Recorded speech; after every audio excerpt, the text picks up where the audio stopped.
Darlun, Gampung Pasipinang, Kecamatan Merbu, Aceh Barat, meraih anugerah H. Daud Dariah atas juara pertama Lomba Penyusunan Rencana Kerja Pemerintah Gampung atau RKPG dan Pengelolaan Dana Desa Terbaik.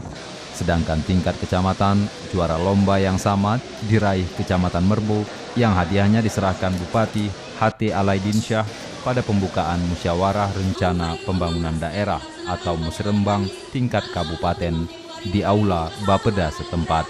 Selain anugerah Daud Dariah dengan total hadiah Rp174,5 juta, turut pula diserahkan anugerah Corporate Social Responsibility atau CSR Award kepada 3 perusahaan terbaik dalam merealisasikan CSR di Aceh Barat. Dari Melabuh, Rizwan, Serambi On TV.